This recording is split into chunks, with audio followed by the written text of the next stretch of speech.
Thank you for joining me for the Me and White Supremacy virtual pilgrimage. My name is the Reverend John Borthwick, and I'm the minister here at St. Andrew's in Guelph.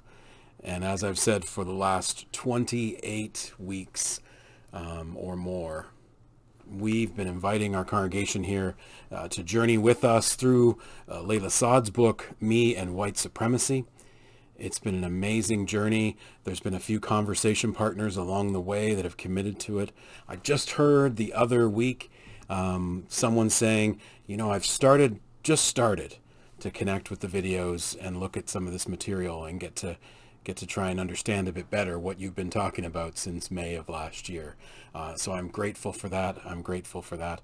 All these videos are on our website under the anti-racism tab, and they'll be on our YouTube channel as well. So if you want to get started all the way at the back at the beginning, by all means do so. If you're thinking you might want to buy the book, why don't you buy it? It's an interesting book, and you might understand a bit better what I've been talking about for all these many months.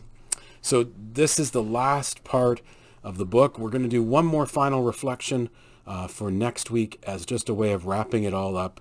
But this is week 28 of the Me and White Supremacy virtual pilgrimage. And it's you and your commitments. And again, I'm really going to lean heavily into the very short chapter that this is and use Layla's words to offer something for us to think about today.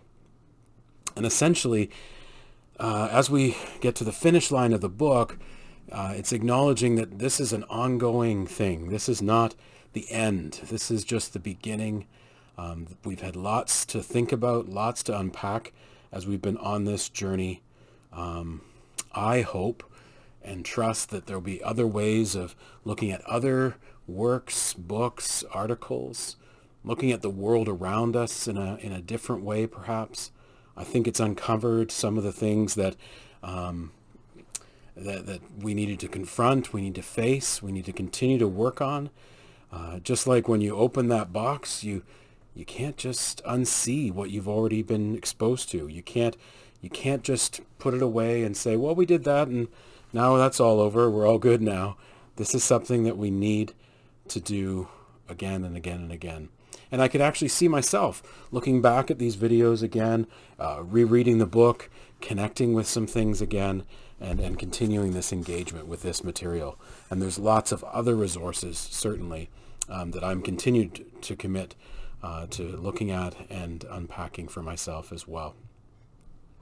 So here's how I want to end this, with Layla's words, the last paragraph of the last chapter of this book around the weeks that we've been on. And so here's what she says. In thinking about what commitments are we ready to practice as a part of our lifelong commitment to anti-racism. Here's what she says. Please note that I am not talking about making promises. You cannot make promises that you will inevitably break, and you will break them, because to be human is to make mistakes, to forget, and to want to revert back to what is known, safe, and comfortable. And white privilege is a great source of comfort and safety. But what you can do is pledge commitments and take actions on those commitments. And you can repledge daily and take actions daily. So even when you slip, forget, and regress into old white supremacist habits and behaviors, you can repledge to your commitments and begin again. Anti-racism is not about perfectionism. It is about the intention to help create change met with the consistent commitment to keep learning, keep showing up, and keep doing what is necessary so that BIPOC can live with dignity and equality. And here's her encouragements to us. And again, in the book, if you were to get it, you'd have a better sense of how to sketch this out. But essentially, here's what she encourages us to do as this pilgrimage comes to an end. Number 1, write 3 concrete, out of your comfort zone actions that you are committed to taking in the next 2 weeks toward anti-racism. Maybe it's uncomfortable conversations. Maybe you need to make some changes in your life. Maybe someone you need to call out or call in.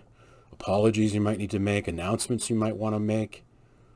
or connections you might want to do. But think about these things very specifically. What tangible, concrete, out of your comfort zone actions are you committed to taking in the next 2 weeks toward anti-racism?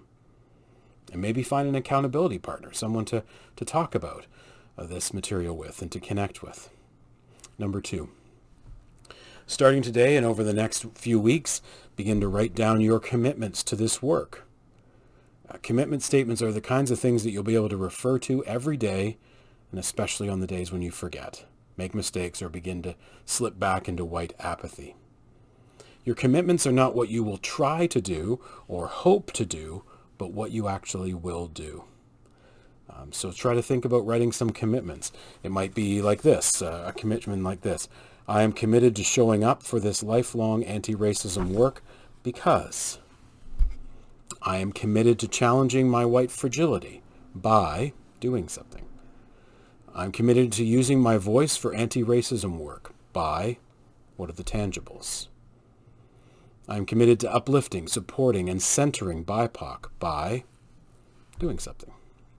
I'm committed to financially supporting the following BIPOC movements or causes or organizations. I'm committed to decentering myself as a person with white privilege by doing, again, something tangible. I'm committed to using my privilege for anti-racism by doing this or that.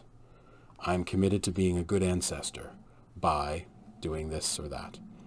Now, commitments are strong statements of solidarity and action. They are not guarantees that you'll actually do the work, but they will help focus you so you know what the work you're supposed to be doing. Commit to this lifelong work. Write it down and live your life accordingly. And as Layla finishes, you don't have to write it all down today. Begin today, but continue this over the coming days, weeks, months, and years. Your commitment statement is not a solid document set in stone, but treat it as a living, breathing, evolving, ever-deepening statement that reflects your own growth in this work and your commitment to anti-racism as a lifelong practice. And remember, let us commit ourselves to do not what is easy, but what is right.